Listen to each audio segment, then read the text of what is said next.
What's up, roadies? This is Tanya O'Callaghan. This is David Coltai. What's happening, roadies? This is Dani Seggewiss, and you're listening to Roadie Free Radio. What's up, roadies? My name is Larry Milburn, and this is Roadie Free Radio, your VIP pass to meet and greet the stars behind the scenes of the music and film business. All right, what's happening, roadies? Welcome back to Roadie Free Radio. Thank you for tuning in. This is episode number 112. This is Larry Milburn, your host. I'm coming at you from a barn in Northwest Connecticut today. Woo! How we doing? This week's guest is Dani Seggewiss, monitor engineer, front of house, all kinds of good stuff. Before we get to her, listen, don't forget, Saturday, December 8th, that's 1 week from the recording of this show, people. Saturday, December 8th, peeking behind the curtain, rock and roll, life on the road. I will be hanging with Rich Neeson and Night Bob at Lagon's Music in Elmsford, New York. We're going to be talking about crazy times on the road with these boys. New York City in the 1970s, rock and roll style. Iggy and the Stooges, the MC5, Steel Pulse. We're going to cover it all. Aerosmith. Nothing is off limits because nothing's off limits on the road. I hope you guys are well, and I hope you can make it. Doors open at 6:30 p.m. Showtime is 8 p.m. Head over to lagondmusic.org, Lagond music.org. Get yourself some tickets. Got a few left to go.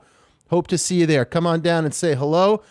If you can't make it, I'll just tell you this right now. I shouldn't tell you because I still want you to come down to the show. But if you can't make it, then episode 113, next week's episode, will be this panel discussion. I'm going to record it, and I'm just going to put it up as next week's episode. So if you can't make it, you just don't want to make the efforts, I get it, we get it, you can tune in and check out the talk on Monday. All right? So there you go. Lagon's Music. Super excited for that. Super excited. I'm excited for it. What a week, man. I hope you guys were well. I really do. But I got to tell you about my weekend here because it was special. And a big shout out first to Lisa Boland in the Dave Matthews Band camp. Hooked us up, my wife and I. This was a redo anniversary gift that... because yours truly here really botched. This is our fifth year anniversary. Yeah, this is our 5th year anniversary. I totally screwed it up. And Lisa was kind enough to hook me up with tickets to come and see Dave with my wife at the Garden. Wow. Those guys were amazing. Great seats. So thank you, Lisa. Thank you. We had a great time. Show was incredible. Eric Krasnow jumping in. For just some beautiful stuff. My best friend went the next night and told me that Warren Haynes jumped in there and sat in with the band. I wish I had seen that one as well, but, you know, what are you going to do? But just a phenomenal night at the Garden. Sounded great. Whoever did front of house that night, man, you guys got it. It really sounded fantastic, and the show looked great. Visuals were awesome. Great night there.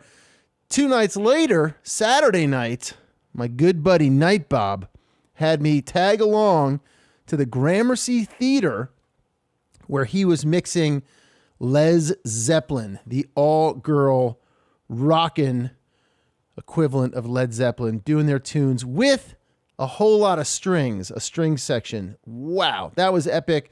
I did some filming for them. That was cool. Met all the folks in the group there. All the ladies in the house, they brought the house down. Sold out show, New York City. Bob, you did a hell of a job on those faders, dude. Sounded fantastic. It was great to see you in action.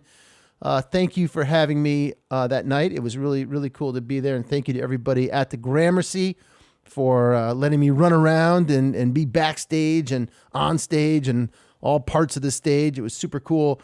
What a band. Oh my God. If you guys have not seen Led Zeppelin, go check out Led Zeppelin. You know, it's not, I would say the thing about them, they're not just a tribute band. I don't even think they are a tribute band, right? They do it justice. They do the tunes justice, but they also kind of reinterpret in their own way. Everybody is unbelievably talented in the band, and they're doing great things. So head over to Led Zeppelin. and check them out. They're going to be at the Warehouse in Fairfield in a couple of weeks, December 14th and 15th, I think. I may try to get to one of those, bring the wife down. She's also a big Zepp fan. So if you're going to be going, let me know. info@roadiefreeradio.com. So that was kind of it. It was a great rockin' weekend. Some time in Brooklyn, some time in New York City. And yeah, that's what I got. So let's hop in to this week's episode. This woman, Miss Dani Seggewiss, comes to us through Carrie Kais, who you all know and love from soundgirls.org. Dani is a sound girl herself. I believe she heads up the chapter in England, one of the chapters, maybe in Leeds. Like I said at the top, front of house and monitors. She's a monitor tech. She's a stage tech. She's done a bunch of festivals. She is from Cologne, Germany, and then moved her way to Leeds. When I caught up with her, we did a Skype call. She was about ready to hop a flight. I can't even remember where she was going. It comes up in the interview. You'll see. And sipping on a Jack and Coke in the airport lounge there, and we spoke. It was very cool. Very sweet woman, very talented, inspiring, good stuff. Very good stuff. So I hope you guys enjoy it. Please let me know if you can make it to the Legans music event. And stay tuned. The next few weeks, I've got some killer episodes coming out, and I can't wait for you guys to see them. And man, we are now officially in December. 2019 is around the corner. I'm starting to make the list. I'm making that list of what I want to do for 2019, who I want to have on the show. So now's the time, people. If you got ideas of who I should have on the show, we're opening it back up. We've been on a big run of tech people, and that is super cool. I love doing that, but we're going to open it back up now. We're going up to some studios. I got Dirt Floor Productions. I'm going to be heading over to their place. Tom Dobson Music. I got people coming on the show that are gonna light it up. So get ready. We got some YouTubers we're gonna have, some audio YouTube people coming on, and some artists, some cool stuff. So I want your suggestions. All right, I'm saying it right now. I want your suggestions. info@roadiefreeradio.com. Send me an email, and let's start breaking down who we're gonna get on the show to make 2019 a badass year for Roadie Free Radio and this community, and other things that we can do to start growing. All right, it's time to grow. Time to grow this bad boy. All right, so anyway, here we go. Let's kick it. I love you. Thank you again to Lisa and Nightbob for a hell of a weekend. Thank you, Dave Matthews. Thank you, Les Zeppelin. Right now, I want you to kick back, pour yourself a little Jack, a little Coke, maybe a little less Coke and a little more Jack. You know what I'm saying? Here we go. Miss Dani Seggewiss. Hit it. Call yourself a roadie. Call yourself a roadie. Call yourself a roadie. All right, Dani, you're currently sitting in an airport in Germany? In Holland, actually, in Amsterdam. Oh, in Holland. Yeah. Sorry. I know. There's, you don't confuse those two. There's Whoa. And where what are you doing there? Where are you going? Where are you from? Right. In short order, what the fuck? I know, yes. Exactly. Welcome to the world. Yeah. Yes. Hey, wait, again, I got to stop you again because that's what I do. So we're Skyping. We're doing an interview for a podcast. Yes. I'm in a cold barn. You're sitting in an airport about to jet off somewhere. I fucking love that. It's awesome, isn't it? Yeah. You can only get that on, You don't get on any old somebody on Skype going. You're about to tell me your life story. This is great. Exactly. Okay. Awesome. I apologize. Right. I'm going to get out of your way now. Right. Here we go. Yeah. You ready? Uh-huh. I'm from Germany. Okay. And I live in England. Okay. Right. Okay. That's my. At the moment, I'm on tour in Germany. Okay. With an acoustic 3-piece, but I have to go off doing one of my bands that I work for as a monitor engineer and fly. So that's why I'm at the airport. I'm in Amsterdam and I fly to Tel Aviv in about 3 hours. Whoa. To do a show and then come back to the tour. That's super cool. I know, yeah. So do you feel like you're living the rock star lifestyle? Well, the glamour, it feels like it. It's very glamorous, don't you think? Yeah, oh, absolutely. You know. You look quite glamorous. Thank you very much. That's not going to come across on the podcast, though, is it? Well, through your voice, your glamorous voice, yes, which is not jet lagged yet. Exactly, not yet. If you would have caught me on Wednesday, I would probably be in a puddle. Right. On the floor, but so far so good. You sound good. You don't sound stressed. No one's lost your baggage. Yeah, hand luggage is the key. Hand luggage. There you go. Right. Do you have like a Pelican case that you carry? I usually do, but in this case, I just have my little very thrown about hand luggage case that's slowly falling apart. What are the must-haves that have to go in that case for you to do your job? Right. Okay. Well, I'm a monitor engineer, so I've got my in-ears, right? Yep. Must have. I have my RF Explorer, my little scanner. Okay. Saved my life a lot of times. I still haven't figured out the way of actually carrying something like a little multi-tool, because they get you on hand luggage. Yeah, so right. You do that. Yeah. But, that's some tape maybe, some gaffer tape if you can get it through. I've had it taken off me before because they think it's dangerous apparently. Really? Yeah. They take the tape, but they don't take the electronic stuff. I know, it's weird. I mean, I've had really weird, I carried a guitar once and they took the spare strings off me because they said I could strangle somebody with them. However, the strings... the fucking guy sitting next to me snoring. Exactly, but however, the strings on the guitar, they were fine. I'm like, there's 6 strings on this. Yeah, they're okay. Yeah, because the time it would take you to undo those strings. Probably, right? Yeah. It'd be landed. He wasn't that serious about it. He was just going, that you can't take that. Okay, fair enough, yeah. Just justifying that paycheck. And look at you wearing your R2-D2 t-shirt.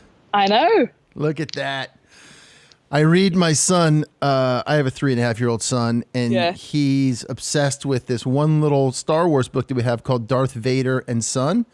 Right. And they've made this little storybook of Darth and a young 4-year-old Luke. And just going through all the different things. It's very cute. And so that's awesome. So I've got Star Wars on the brain. Yeah, Star Wars is good. Yeah. All right. So born in Germany. You're from Germany. What part of Germany? I am from Germany. Near Cologne, so the western part of Germany. Sure. I did live in Cologne as well for the last 4 years before I moved over to England. And I've pretty much, people often they go, oh, you must have been in England for a long time. But I'm going, no, just 5 years now. So are your parents German? Yes, I'm 100% German. How do you have an English accent? Exactly. Right. Exactly. So I don't know. Apparently I pick it up quickly. I don't know. But yeah, this is 100% German. Having been living in England for about 5 years now. And whoa. Ta-da. And there you are. And there I am, exactly. Before we dive deep into your history, yes. I got to tell you, I just printed out your resume, which is it's something I do before each interview, right? So I've got it to refer. I have not seen a nice color-coded resume like this before. First I was attracted to the pie chart that you have here. Know.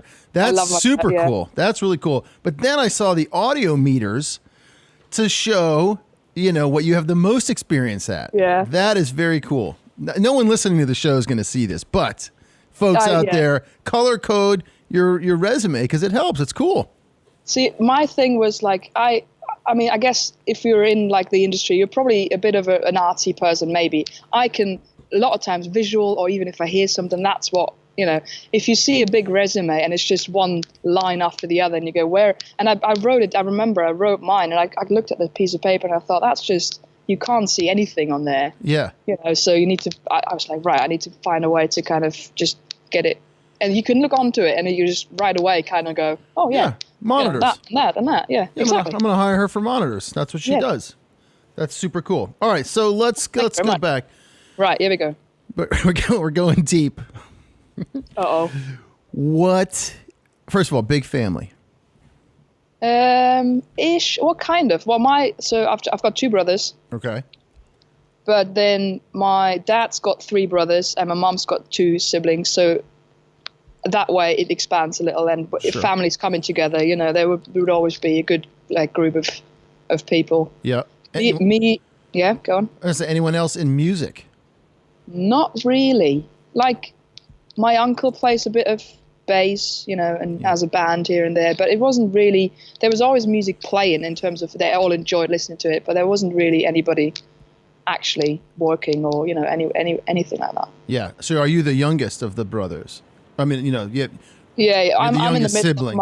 I'm in the middle of so I've got an older and a younger Okay. brother, yeah. Nice. Okay. So one would beat down on you and the other one would pick on you and you got cooler and older. Yeah. God. I found it's a good combination. Like you can always find one of the two who's with you, you go. Right. You're right. Team up against the other one. Yeah, exactly. One's going to corrupt you and the other one's just going to be a pain in the ass. Exactly. Fucking life. And your parents, what did they do? My dad is a policeman. Okay. And my mum is did massage, like medical massages, for that kind of stuff. So they were both working when I was growing up, and then really all through my childhood they were both at work. Yeah. And what when did the music thing for you start taking hold? Right, so like I said, my whole childhood it was always something that music. It may even just like a radio playing. There was always I feel like there was always music around, but I can pinpoint it to like a day when I was 13. I went to a gig. My mum took me to a gig, and we used to have one-day festivals in Germany, which was like we're called oldie nights. So it's basically like one decade. So this was the 70s rock, right? So Slade, Sweet, Susie Quattro, I don't know, those kind of bands. And I was there and I was just watching everything. And I remember I was in the pit and I could see, well, I didn't know it was Monitor World, but I could see Monitor World. I could see the crew on that side. I could see the band. I could see the audience. And just the whole thing, I thought, that's what I'm going to, do in a way. I didn't so much care about the band. Okay. On musicians. I was like, I don't know what they do. No idea what, what that is, but that's what I want to do. All right, I'm going to stop you real quick. Can you? Yeah. I don't know. I'm getting a weird buzz. All right. But you know what? It must be the fact that we're in international waters, man. Because every time I talk, it goes away. Okay. So it's just got to be the reception. That's all. So we're gonna deal with it. All right. It is what it is. No problem. All right. So, okay. Right. So going back, Yeah. you were automatically struck by the people behind the scenes. It wasn't so much the entire spectacle. I mean, it was all like to see, I think there was maybe a couple of, maybe 20,000 people in this arena, and to see how they having a great time, and obviously, to be part of the whole was, but I right away I would have never wanted to be a musician. I don't think, I do play a little bit, here and there, and do enjoy that kind of stuff, but I'd never wanted to be in the spotlight or anything like that. So I saw those guys who were kind of hiding somewhere and doing something, but even then I could already kind of tell that helped, that contributed to the whole thing. Yeah. Yeah, no clue what it was, but I was like, that's where I'm going. All right, cool. So you're 13 years old. Yeah. This was like your first big concert. Yeah. What was the next step that you took toward that? The next step was, Google, Right. What's the guy called that's standing over there doing that kind of thing? What?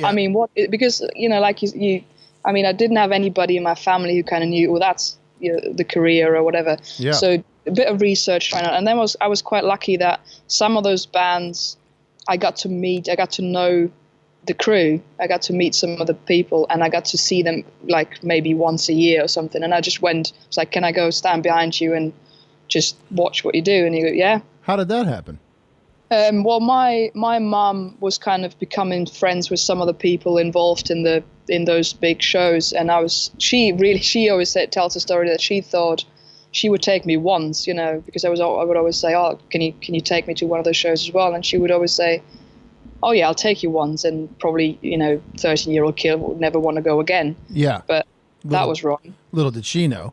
Exactly, that didn't work out. So here was me going, can I go again? So yeah, I just kept kind of going back. And so I always count, this is probably the first 5 years of like 13 to 18 where I kept watching people do it as already kind of a learning just how big events work maybe, and that kind of stuff, where not to go and how to behave around a stage and all that. Yeah.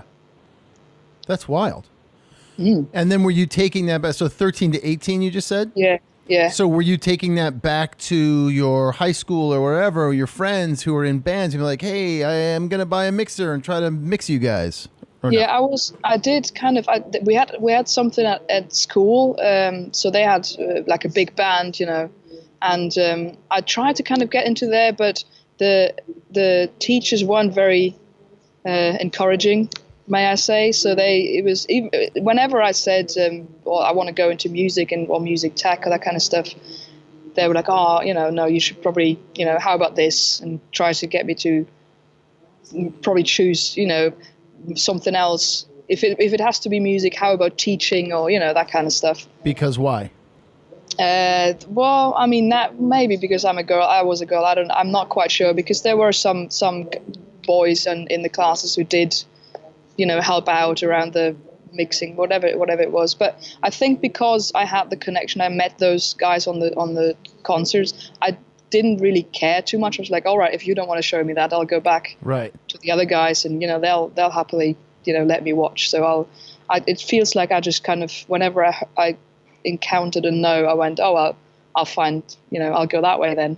Yeah. And again, circle around and come back to it. Yeah. Has that been a guiding force for you? Yeah. Someone says no, so. like, I'm going to find my own way.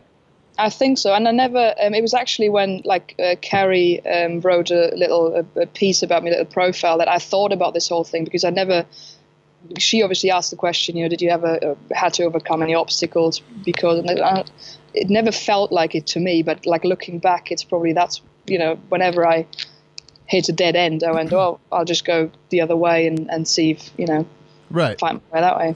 It's just interesting because, like, you're not that old, unless you've aged really well, right? You're not that old, and so you'd think, like, in the last 10, 20 years, right, like, this is still going on. There's still a little bit, and as we know, there's still a lot of it going on. But it's just, but even in schools, man, I mean, it's just so hard because, again, I see it through the lens of being a dad, and I think about like what's coming from my son and the boxes that he's going to get put in and all this shit, the fucking box I'm going to put him in, and inadvertently, but to have a dream or to have a thought of like, oh, I want to try this, and someone is always there, right? Someone's there at every fucking stage in your life to be like, nah.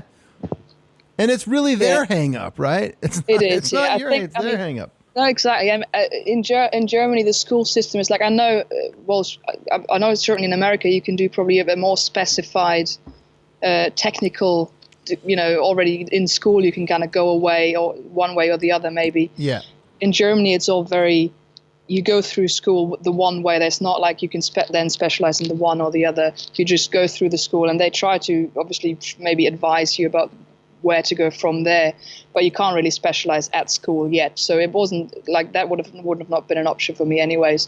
It was certainly a way of, whenever I remember I mentioned, I'm going to do, work in music, and people, well, it was almost a giggle coming back, going, oh, really? And like, but somehow it really, since, until I actually thought about it, I've never really, acknowledge the fact that there was so many people saying no, because for me it was just like, well, I'm here now, I've done it, right? And, so I just lost the question I was going to ask. What the hell was? It's okay. It's not you, it's me. What was the what was the damn? Well, it's still going on, isn't it? Like you were talking about that it's still like boxes and that kind of stuff. Yeah, totally. I mean, to be honest, I mean, well, again, this was a question that Carrie asked me, and I went, well, maybe I'm just not noticing a lot of those, box of people. However, I mean, I and this includes me as well. I still think when if you get two people coming into a venue and you expect, let's say, an engineer and an assistant, and I do this myself sometimes still, and you see a guy and a woman, you probably assume the guy's high, or even if you see, there's a boss and a secretary coming in, you probably assume. So I think most of the time it's just what's still in the head, the boxes that everybody still kind of have in the head, and not anything that they don't want to believe you're good at it, or whatever it is. Yeah. So I'm always very careful with this, because maybe I had like one or two encounters where afterwards I kind of thought, or actually my colleagues, like the other guys in my crew, went, really, that person did that. How can you not explode? And I'm going, oh, I didn't even think about it that way. Right. Here is my question. Okay, go. Well, it's not even a question. It's more of a statement. It's like you were in Cologne. Cologne is a pretty hip it is, town, right? So I would just think it'd be more progressive and sort of like, whatever, anything goes. Well, see, this is like Cologne is where I moved to. Where I grew up. It's like a little town. So that's where the not so progressive and comes from. Yeah. Okay. They're all lovely, right? But even now when I come back, that's and so nice. You're all so lovely. Yes. Well, you're mocking my now weirdly English accent. Right. Well, when I now come back home, right? Yeah. And I just walk into like our driveway, people sometimes watch me in a way, because I'm not there all the time. So I'm not, part of the. Do you live? Is that person living there? So they're, it's just a little town, right? So that's the. Yeah, I live in a little town too. People watch us here too. And that's good in a way, but. Yeah, look at you. You got tableside service over there. Have a little drink here. Your butler. Your attaché. Something like that. Oh man. So what about Berlin? Did you migrate over to Berlin to pursue any of this stuff? Or no? Not really. So I went. So when I finished school, this was one thing that was kind of not really limiting, but for me the only way to kind of find a way into the industry, even though I did obviously know a couple of engineers, but they were all from England, so there was nowhere near me. Was to do an apprenticeship at a broadcasting station, which was in Cologne. So that was kind of the least rock and roll thing, but it was kind of it was something that I could apply for. It was a set, and it was kind of a good way to kind of ease certainly my dad into the whole thing of this is where I'm going to go. There we go. Now, real quick. Yeah. What does your older brother do? He's in the higher. Well, I'm trying to explain this. He's just working in an office, doing the administrative. Sensible. Stuff. He's got a sensible job. He's getting a check every week. And your younger brother, is he out of school? He wasn't then, but he's now, and he's the same. Doing, at least it's an office, right? And it's a monthly paycheck. That's probably the one important bit. Yeah. So your police officer father, yes, strict German, exactly. His baby girl wants to go off into the rock and roll. How'd that fucking go over?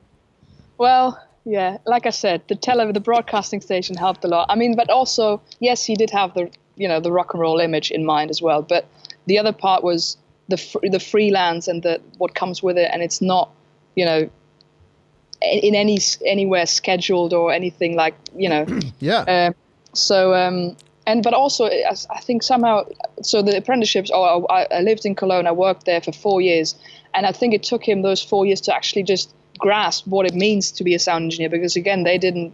My mum now, because she went to the concerts and all that kind of stuff, you had an idea, but if you don't have any contact with that kind of industry, you don't know what, like, sound engineer, what is that, yeah, what do you do? Right. So it took him it was actually like, as much as it was for me to be able to, because the broadcasting station was a very safe place to learn, and we had loads of time, so it was actually, there was the time to go, what do those microphones do? It's like, tomorrow grab all 5 of those, go over there, plug them in, and listen. That's great. So it was a great way of learning, but also learning on the job, so you get paid for it and that kind of stuff. But it was also great for my parents to kind of learn what I would be doing. Yep. And they are quite okay with it now, I think. Good. They better be. Yeah. Did you have someone at the broadcast place that was sort of a mentor, someone that you could lean on to help you? And did you start developing those relationships? Could you call back on some of the techs that you had met early on in your teens to say, what do I do? How do I do this? What does this thing do?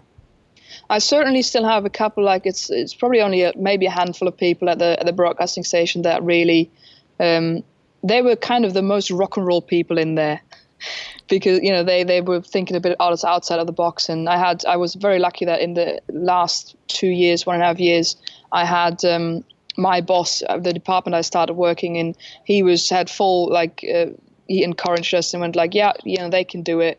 And, when other people went, oh, but that's still an apprentice. You can't put her on the board, not even, her, but you can't have them be in charge. Yeah. And he was like, no, they know what they're doing, and if not, I'm up here.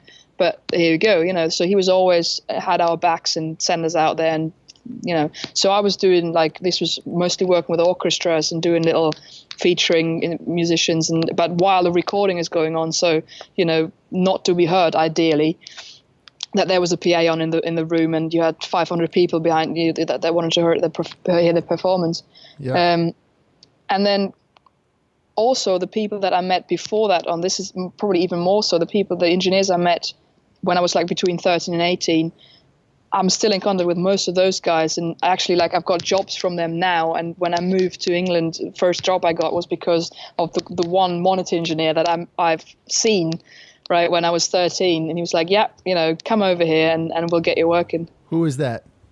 His name is Vernon McCullum. He used to work for Smokey as a monitor engineer. That's awesome. So this is the guy you saw at that show at 13. You're still in touch with, and he's hired you. Yeah. Love it. Love it. So tell me about moving to London. Right. So I didn't on a purpose. I didn't move to London. I moved to Leeds, which is further up north. Sure. Right. I buy that one, Leeds. That one is okay. I mean, kind of everybody kind of goes to London, but I was looking for a university course to put on top of my apprenticeship. Not so much because I thought I needed to,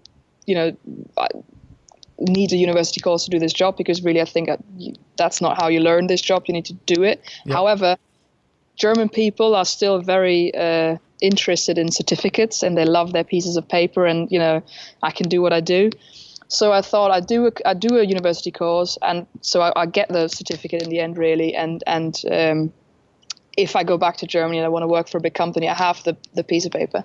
And I went to, so this is where my friend Vernon lives. He lives near Leeds, and I Googled some courses and I found some, and there was one in Leeds as well, and it kind of all fell into place. I visited the town. It was really, I liked it straight away. And I had another couple of friends living around there. And I got an offer from the university saying you can start studying here. And I went, well, it kind of all worked out that way. And it was literally a week after I moved that I got a call of a technical manager of a venue, which I've just visited with Vernon, who said, I need an engineer for tomorrow. Are you free? And that was that. So I bit my hand and went, oh my God. And then went, yes, of course I'm free.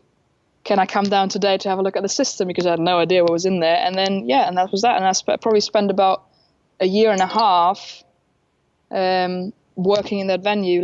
So I was at uni and doing that. So I somehow managed to... You did go to school? Yes. So I went to university, did the 3-year course, and I somehow managed to do both. So I had 4 days of uni probably during the week, and then sometimes even after lectures in the evening I would do a gig, or certainly on the weekends I would be in the venue and just work. What did you actually study? Music technology. Wow, how cool. So you're taking what you're learning in the classroom and applying it in the venue, and you're taking what you're learning in the venue and applying it in the classroom. Yeah. That's tremendous. Do you feel like that was the best mix? Do you feel like that is the best mix, or the best mix for you? I think in this job, that's maybe even the only way to do it, because, I mean, I've got some of my mates from university now. They want to go, and they always go, oh, Dani, you're already doing it. How did you do it so quickly after university? And I mean, you have to think about that. I was already a couple of years ahead because I had the apprenticeship before, and I was a little older as well as most of the others. But I always tell them, you just have to go do it, because you open a book, and I mean, of course you need to learn the basics. That's kind of, you can open a book for that. But what to do if, I don't know, 20 minutes before the the show, the guitarist's guitar doesn't work anymore and there's a loose wire in there. You don't kind of learn that in a lecture hall. You need to be there and go, oh my God, all right. Anybody got a soldering iron? Here we go, play. Right. That kind of stuff. So I think you really need to do it. And this venue I worked at was a little, 3-room venue, which was one of those iconic venues. It wasn't pretty. It didn't sound particularly good, but it was just one of those that's, everybody went there. And you would have 4 bands a night, and they're either, youngsters who have no clue what they do. And half the audience is standing between the stage and the PA because the PA was so far back. And it was just, if you can do it, if you can make it work in there, it'll work most of the other places. We know, and I've talked to, 111 of you at this point. Right, yeah. You got to put in that trench work. Yeah. You have to. You do, yeah. How did you temper that desire to get on the road, get out there, start working with big bands? How did you temper that desire with the patience and the focus to just stay the course, just stay working in this shitty little iconic venue? You got to finish school. It's 3 more years. You know what I mean? Maybe you didn't. Maybe you were like, I got this. So this is what I'm going to do. I kind of cheated a little because about a year and a half into my course, one of the bands I now still work for, the monitor engineer, called me up and said, do you want to work for us? So, and they mostly do weekend shows. So that was doable. Mm-hmm. So I would have 4 days. I would be in Leeds 4 days a week doing university. And on Fridays I would shoot off to somewhere in Europe and do the work and that was maybe that's the reason why I'd never had those thoughts. I did be I was in the venue for quite a while, and sometimes you would go, oh my, I can't, get me out of here. But then I moved on and I got other gigs, and and when the band called me up and I said, yeah, that'll do. So this is a band that you had worked for just as the staff person at this venue. They came through a few times or whatever, liked what you did, liked your personality and your work ethic, and they were like, yeah, you got to come work with us. This is the suite. So this is one of the bands I saw on my very first gig play. What? And they just knew me from being around, and their crew knew me. So their crew, where they were desperately looking for a monitor engineer, and their crew said, well, do you know, to the boss of the band, he said, well, Andy, do you know Dani could do it? And he goes, well, all right, next weekend. And I flew out to Slovenia and Czech Republic, where there are 2 shows over there. So I flew out, I did the gigs, and he went, yeah, all right, here we go. That's fantastic. I know, right? I mean, it's how telling you all these things. You go, really? Is that how it happened? But yeah, that's how it happened. Yeah. So to go back to my question though about tempering that desire, right? And patience as our headline in all this shit. Yeah. What would you tell somebody, if you could just sort of reverse it back a little bit and sort of tell someone in that position, I know your situation seems like it's not getting you anywhere, but it is. Yeah. So hang in there. What would be your advice? Well, I think I guess that's one thing really. If it's really your dream, you have the breath for just hanging in there a little longer, because a lot of people go, oh no, after I don't know, maybe even a year at uni, they go, oh no, really, I'm just going to go that way because that's where I can see jobs happening. It's like, well, if that's what makes you happy, then go for it. But if this is really what you want to do, you just gotta, and I always tell them that, because how I got this job is almost random. I was just there at the right time, somehow, and then I did a good job. So I guess that's just what I would tell somebody. It's like, you get the jobs because you just have that little bit of luck at the right time. Yeah. And sometimes you just have to wait for it a little longer. But once you're in that, once you have your foot in the door, it'll come from even more directions. Yeah.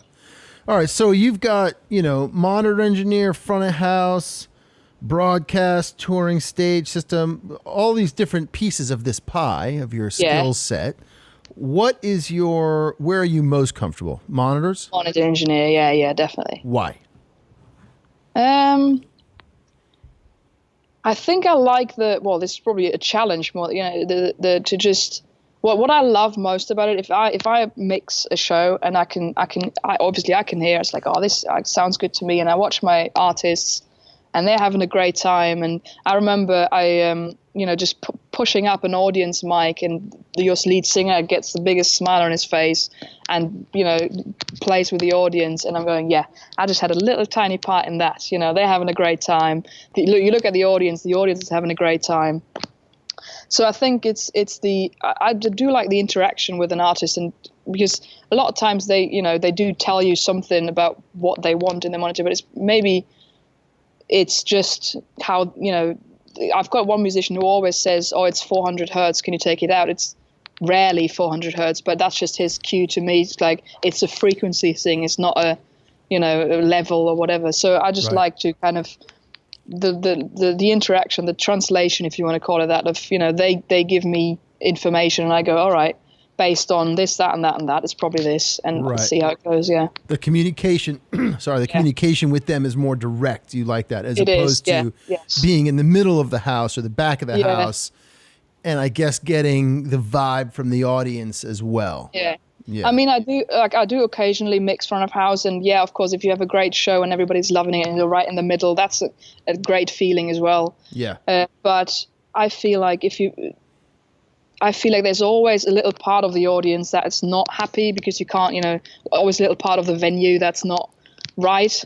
Yeah. And I think I might be too much of a perfectionist to cope with that thing of, I'm like, I want to have everybody be happy. Right.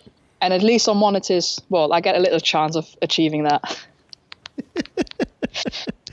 So how long ago was university? 4.5 years ago. Okay. I finished, yeah. And so you've got your piece of paper. So Cologne is happy. All of Germany's happy. Exactly. Right. They're going to accept you. If I come back, they'll be, over the moon. Open arms. It's great. I noticed the if I come back, by the way. I caught that. And what have you done to keep that education going? Aside from working. Yeah.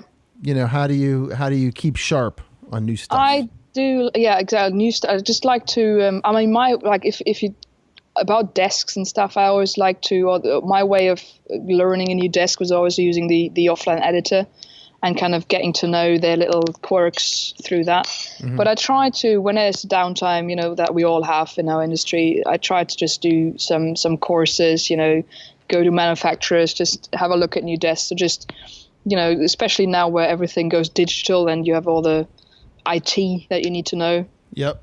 Make everything work, just to kind of try and go, do some courses and talk to people and learn, or stay up to date, really, just to try. Because I hate the feeling if I'm at a desk and there's a fault or something and I have no clue where it would come from. So I like to kind of that become like a whole task in itself to know all the desks and all the different, protocols and everything. So I'll try to keep up to date, and so that if there's little things going wrong, that I know where to look and I know how to hopefully fix it. Yeah, yeah. It sounds like you've been able to carve a pretty awesome career at this point, and you've been fortunate. Yeah. Your fortune has come from hard work and dedicating yourself to the craft. Have you had, because you mentioned downtime, have you had long spurts of downtime where you're like, oh shit, where all those voices come in like, oh my God, maybe I should do like my brothers and get the sensible job and blah, blah, blah. And if so, how have you gotten yourself through those times? Right. So I've successfully avoided those voices up until now. However, I've just recently I did a tour, and so I started working with a new band, and they did an album. So it was almost a year and a half of, touring here, there, and everywhere. And then they decided to take 6 months off and then do a new album, which essentially meant about 12 months of nothing from them. And that got me into, and even though I kind of knew it was coming, it still then kind of jumped, you kind of go, oh yeah, it's now. Right. in that, I mean, I still have, and this is like, again, back to my now friends in Leeds who have venues. And if I come back and I go, it's a bit quiet this month, you got anything? They try their best and they just get me back into the venues and, do that kind of work. And I call up, because that's another thing. As soon as you kind of get in, your network grows and you can call up everybody and go, if you got anything, then can you please, I need a bit of work for that month or whatever it is. But so far, I don't think I need a lot of, money. I think it's just me. So sometimes I just love to, I love to travel still, even though I do travel a lot with my job. But that's kind of, if I have a free month and I know the rest of the year is relatively okay, I just love to go away and, go traveling and explore some new places. Do you listen to a lot of music while you're traveling? I you do. Take a break? It changed. Sometimes I just need a little bit of noise in my ears. Sometimes I just like to listen to something. But after like a tour, it's probably have a bit of just not listening to anything. Or the other thing is, if depending on what genre it is, I'd listen to the complete opposite. Yeah. that happens as well. Yeah. Yeah. So tell me about a show day. What's your typical show day like? What's your favorite part of a show day? Favorite part of the show day is probably the little I don't know, nervousness or whatever happens just before it starts. You go, have I thought about everything? Is everything ready? I hope. Which obviously increases if you do like festivals and there was no sound check and people walk. It's literally they walk out and 1, 2, 3 and you're in and you go, yeah, and it takes maybe a minute and then you go, yeah, no, it's all good. Or you doing loads of movement and shuffling stuff about and trying to fix whatever didn't work. But most of the time, again, that's probably a very German thing. I do try to be as prepared as possible, but then sometimes stuff happens and you just can't preempt that. Yeah. Do you do anything when you go on these long stretches on the road to take care of yourself, or what do you do to take care of yourself out there? I think I'm still trying to figure that out. I mean, I do sometimes fall into kind of the pitfalls of, you get bad food after the show. There's pizza and you go, no, I probably shouldn't, but then you do anyway. And you have a couple of drinks and then you have a couple of more and you go, maybe I shouldn't have done that. But I think again, this is the exploring part and the traveling. I do try to get out of the venue and just have a walk if I have the time. If I have a free hour, don't go for a nap, but just go out, have a walk. Mm-hmm. Get away from it all as well, that just and explore and see where you are and get some fresh air and that kind of stuff. Yeah. Favorite city so far you've hit? Ooh, I've been to Tokyo for the very first time and that was pretty completely different to anything else really. That was wow. But there's so many places. I actually thought that when I started touring, I thought, great, now I can tick off my bucket list travel destinations. Yeah. But really I can't, because everywhere I go, when I thought that must be a great country, and I've now been touring there, but it's only maybe a show or two. So if 4 days in the country, and you go, well, this is amazing, but I have to come back now to actually see it. So my list gets longer instead of shorter, which is something I didn't plan. Yeah. That's tremendous, man. And what about the States? I imagine you've come through the States. I've been to the States, yeah. I mean, I do have a lot of friends in Los Angeles, and so California is kind of it feels like a home away from home, really. Yep. So I always like going back there, but again, there's so many places I haven't been to, and it's just a huge country, isn't it? So yeah.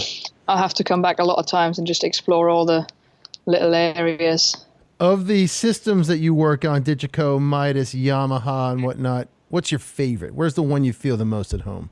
Probably a Digico. Yeah. Why? Yeah, it's I had a Digico on one of my tours, so I spent 3 months on it. So but it right away felt whenever I used one, it felt like it works with me, or I work with it, So the workflow just aligned. And now, after being on it for quite a while, I'm very quick, and I feel very comfortable with using one, just jumping on it. I remember there was one festival, and I got the spec, and it said an M7 in front of house. And I got there and I walked in and it was a Digico, and the guy was like, "Oh, I'm so sorry. And, will you be okay?" And while I was talking to him, I was doing my shofar, and he goes, "You're very quick." Even I'm so, and then it turned out he hadn't used one for a while. So I showed him a couple of things like, "You should do this." And he goes, "Wow." So, Digico is probably my, But having said that, Yamahas, they're quite consistent, and that's maybe like a comfort thing if you're in the, I don't know, South America somewhere and you can't get, there's always going to be like a Yamaha, like a PM5 or an M7 is probably going to fly around somewhere, and you can, that's kind of a thing. You know how it works, and it'll get you through the gig kind of thing. What was a difference that you noticed after working? I mean, I guess your career really sort of started in Leeds, but like, yeah. Was there a difference at all in the work, not necessarily the work ethic, but sort of like the Cologne thing, the German thing, to the English thing? This is going to sound so cliche now. Maybe it's because it was broadcasting, but I think it was just a bit more tidy. Like sometimes I've seen Germany. In Germany, sometimes I've seen stages, and I'm thinking, well. I mean, I have to say this, though. Some of my colleagues in England are very tidy as well. But some, I'm like, well, if there's one broken cable now, you'll never know where it is or where it's going, Yeah. Just let's try to keep it somewhat. But I might be extreme in that way as well. Like, I get mocked about my cable runs occasionally. Yeah. Something to strive for, to live up to, though. Yes, maybe. Right. Yeah, probably, Set Why the not? bar. Set the bar high. Exactly. Did you start meeting more and more women as you started working, or meeting, Carrie and that group and Sound Girls? Was it like, oh shit, there's more of me out there? Yeah, it was actually like that. I mean, I remember I heard about Sound. I really, apart from the apprenticeship where there were a couple of more girls doing it, but then like a year, that was actually something. There was one, so we were 6 people starting the apprenticeship, and there was one girl. Which was the quota, what do you call it? So that was the one, they had to have one in all the 6, right? So, I did, that kind of thing, but I've never really worked with another woman engineer or anything like that, apart from recording engineers at the broadcasting station. There were 1 or 2. And then I heard about Sound Girls, and somehow I remember I heard about it quite early, but I didn't follow up on it. And then a friend of mine who's a musician, he knows Michelle, who's Michelle Sabolchik-Betnata, was the other founder. Yep. And so he was like, "Oh my God, you need to, meet and check this out and do this and do that." And I did, and I Googled the whole thing, and then it was that, oh my, wow, right. There's so many of us, and it's been, and I've tried whenever I go around, when I tour, I try to, just send a message out, and if anybody's around and you want to come or meet up and just chat or whatever, that would be great. That's awesome. So that's cool. So you're sort of extending the community while you're out there. Yeah, that's great. Yeah. Where do you see yourself 10 years or so? What are you working towards? That's a good question. I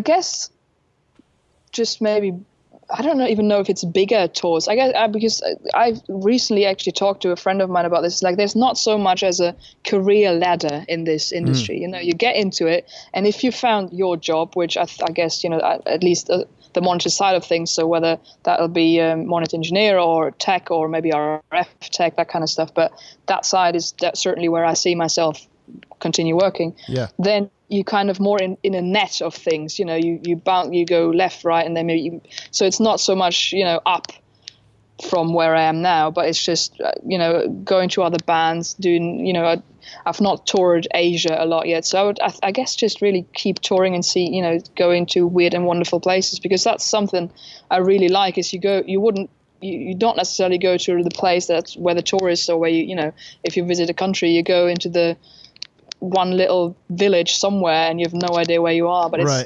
the people are great, and maybe there's awesome food or whatever it is, but it's, yeah get to see places you would probably never think about visiting if you wouldn't play there. And I guess that's an interesting thing you just said. Like it because of the industry and the way it works and the realm that you're in, right? It doesn't necessarily go up. Yeah. It gets bigger.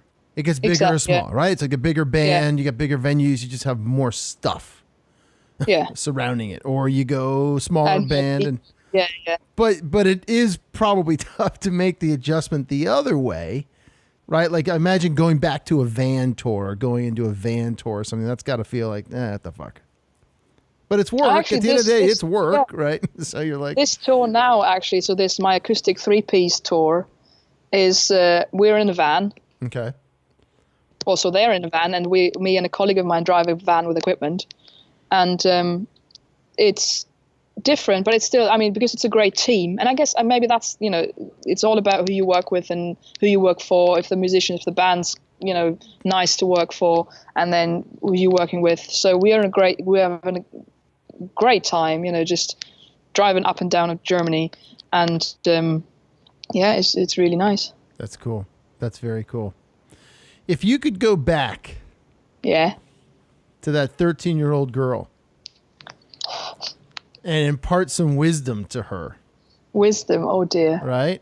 What would you say? Oh, I would probably not, it would probably be something down the line of, that is it, that keep going that way. Because, I mean, it made, again, such a random thing. You do at a concert, you see this, and then something in your head clicks and you go, this is what I want to do. And I guess it could have been easily gone somewhere else where I go, oh, maybe not, or, I'll give up because I don't know how to get there, or whatever it would have been. Yeah. So just the thing of, that is where you want to go, and, keep going that way. Yeah. Because I actually remember I think I just started to work with this Swede, and we did a festival, which was some other bands, again, not only the one I now happen to work for, but some more. And after we finished, I went to front of house and I sat there and I was thinking, however many years ago it was that in my first con, I was thinking, I was just there watching the whole thing, and I've done it. And my friend was mixing front of house for the other band, and he goes, "You're right." And I'm like, "Oh my God, I've just got a bit of an emotional moment." But it was, it was great because you sit there and you go, you've done it. Yeah. You, however, little obstacles or whatever ways you had to go, but you're here, you're doing the job. Yeah. And I still get those moments now where, I'm still surprised sometimes that I actually get paid to do this, because it doesn't feel so much like a job. It's like, sure. I just have a great time, and I have been lucky to work with people that are great, and I've had great teams around me, but it's I found my way, and I was very, very. I'm aware I'm very lucky that I got through it, and I'm able to live off it now. But I think, bigger picture, that's such an important realization, and realizing that, when you said I've done it, right? Because people's definition of what doing it or making it is, it changes. It's different across all kinds of things, but to recognize it, and B, to have that special little moment, is awesome. It was, yeah. Because I know you can, it's tiring and the whole thing, and you're traveling, and you can get bogged down in all sorts of stuff. And I think it's helpful if we all create a little space to give ourselves the recognition that, like, wow, look at this. Yeah, I think that's important, because we all have moments where, let's say there's a concert, like a gig just goes completely, stuff goes wrong left, right, and center, and and I think everybody probably's got it, that you then afterwards even though maybe you don't show it, but you feel like, oh my God, I have no idea what I'm doing. I might as well just pack up now and go home, or whatever it is, and to then have those little moments you can remember, or just have great friends now that I people I call friends all around the world, and I go, oh my God, I've just had the worst day ever, and they go, don't worry about it, it'll be all right, you can do this, or have a drink, or whatever it is, but you'll be all right tomorrow, it'll all be good again. Yep, that's super cool. Awesome. Dani, this has been great. Yes, it has been. Thank you very much. How much you longer shortened my waiting time. I was just about to say, you just entertained me for an hour. I'm glad I could do that for you. Yes. How much longer are you going to sit in that airport? For another, well, my flight is in exactly 2 hours, so I'll probably wait for another hour or something. It's going to be a movie or whatever on my iPad, I guess, and then perhaps another interview you have to do for someone maybe else. another interview. Do you know anybody I could jump on Skype? Call Carrie up. Do another episode for her. There you go. I might do that. I'll send her a text. Certainly, I'll just chat her to Larry for an hour. Do it. I will. Do it. Thank you so much. How do people find you? Find me. I do have a Facebook, like a business Facebook page, which because I it seems to be a very easy way for me to just kind of put in where I am, where I'm going, and it shows what I'm like. I put pictures up and all that kind of stuff. And yeah, if that's probably the easiest way. Yeah. Cool. Awesome. Well, listen. Thank you so much for taking the time while on tour. Yes, thank you very much. You could be one of the first out of 111, whatever, that's actually been in the middle of tour. Sitting in an airport. At an airport. Yeah, I mean, I've gone and see people on tour and done the interview, but to do this on a day off, whatever, I appreciate when you could just be lounging in your nice lounge with your butler back there, sipping. Look at that. There's nobody. There's nobody in there. Well, I found a little corner. They all, because I'm probably speaking too loud, they all moved away. No, I found a little corner. I thought you were in like the ambassador's lounge or something. Well, this is in fact a lounge, but this is the KLM lounge. That's a quirk of flying around Europe every weekend, doing 4 flights a weekend. You get a nice lounge and drinks. And special drinks. What are you working on there? What's your drink? Oh, is that interview worthy? It's a Jack Daniels and Coke. It's a Jack and Coke? Yeah. That is fucking rock and roll right there. I know. Right? Yes. That's another cliche, really. But yeah, I like it. So there you go. Good for you. Awesome. All right. I'm going to let you go. You're awesome. Thank you so much. I really appreciate it. And good luck out there. If you make it stateside anytime next soon. time, definitely. I'll let you know. Hit me up, man. I'll come out and find you. Awesome. I will. All right. Amazing. Thank you. you. Out there. You bet. Dani Seggewiss, thank you so much. I hope you made that flight in one piece. I hope you got to your next show and that you were safe. All right, guys, don't forget, during the week, you can follow us at Twitter, Facebook, Instagram, SoundCloud, iTunes, Google Podcasts, YouTube, and Spotify. Coming up sooner to be Pandora as well, all as Roadie Free Radio. Check out that website, roadiefreeradio.com. Send me a note because I want to hear from you. That's info@roadiefreeradio.com. And stay tuned next week, episode 113, Peeking Behind the Curtain, rock and roll life on the road. In the meantime, y'all be safe out there.